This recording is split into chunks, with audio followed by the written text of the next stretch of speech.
Okay మా good. అందరికీ మరొకసారి నమస్కారాలు. అతి ముఖ్యమైన తీర్మానం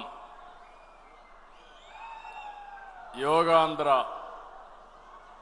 ఈ తీర్మానాన్ని ప్రవేశపెట్టడమే కాకుండా మీ అందరికీ విజ్ఞప్తి చేస్తున్నా, మన రాష్ట్రాన్ని యోగాంధ్రగా తయారు చేయాల్సిన బాధ్యత మనందరిపైన ఉంది.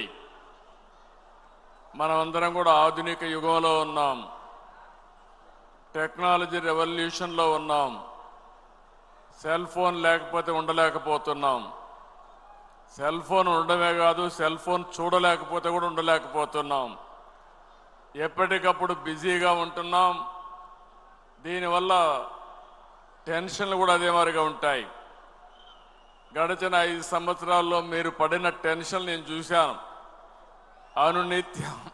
అనునిత్యం మీరు చూస్తే ఎప్పుడు ఏ రోజు ఎక్కడికి ప్రొక్లైన్ వస్తుందో తెలియదు, ఎవరి మీద కేసులు పెడతారో తెలియదు.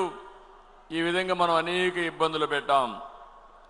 కానీ ఈరోజు నేను మీ అందరికీ చెప్పేది, యోగా మనందరం కూడా ప్రాక్టీస్ చేయాల్సిన అవసరం ఉంది.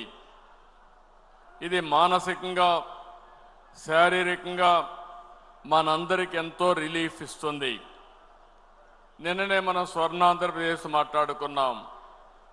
7 శాసనాలను ప్రవేశపెట్టాం.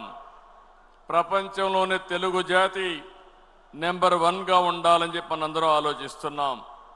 ఇవన్నీ ఉండాలంటే మీలో కూడా ఒక శక్తి పెరగాలి, ఒక ప్రశాంతమైన ఏకాగ్రత రావాల్సిన బాధ్యత మనందరిపైన ఉంది. దానికోసమే ఇటీవల ప్రధానమంత్రి గారు నన్ను అడిగి, ఏదైతే 11వ ఇంటర్నేషనల్ యోగా డే పెడుతున్నాం, ఆ ఇంటర్నేషనల్ యోగా ఆంధ్రప్రదేశ్లో కేంద్రంగా పెడితే బాగుంటుంది, విశాఖపట్నంలో పెడదామని వారు నాకు సజెస్ట్ చేశారు. నేను ఇమ్మీడియట్గా ఒప్పుకున్నాను. నాకు మీ అందరి పైన నమ్మకం, రాష్ట్రం పైన నమ్మకం.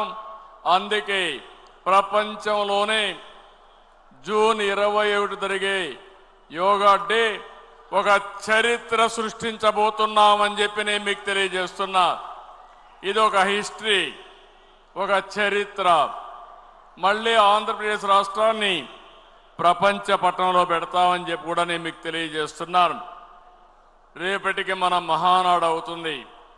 మహానాడు అయిన తర్వాత మీ అందరూ కూడా యోగా ప్రాక్టీస్ చేయబోతున్నారు. ఏ విధంగా చేయాలో కూడా సింపుల్గా చెప్తాను. అందరూ చేసి మన జీవితాల్లో ఒక మార్పు రావాలి. యోగా అనేది మన జీవితంలో ఒక భాగం కావాలి. అప్పుడే ఇది సాధ్యమని చెప్పి కూడా నేను మీకు తెలియజేస్తున్నా. యోగా వేలాది సంవత్సరాలుగా మన దేశంలో ఉంది. నిన్న మొన్న వచ్చింది కాదు. వేదకాలం నుంచే అభివృద్ధి చెందిన ప్రాచీన విజ్ఞానం. యోగా శాస్త్రం పతంజలి మహర్షి మనకిచ్చిన ఒక వరం. యోగా మన శారీరక ఆరోగ్యాన్ని, మానసిక ఒత్తిడిని పూర్తిగా తగ్గిస్తుంది. వెరీ సింపుల్గానే మీ అందరికీ చెప్తున్నాను. పెద్ద పెద్ద ఆసనాలు వేయడమే కాదు, సింపుల్ ఆసనాలు. దీనివల్ల ఫుల్గా రిలాక్స్ అవుతాం. రోజుకు ఒక 20 నిమిషాలు ప్రాణాయామం చేస్తే బ్లడ్ సర్క్యులేషన్ బ్రహ్మాండంగా పెరుగుతుంది. మీరు ఎప్పుడైనా ఫెటిక్ వస్తే 5 నిమిషాలు కళ్ళు మూసుకుని మెడిటేషన్ చేస్తే మీలో ఎక్కడా లేని శక్తి వస్తుంది. అదే యోగా. వెరీ సింపుల్ అని చెప్పి కూడా నేను మీకు తెలియ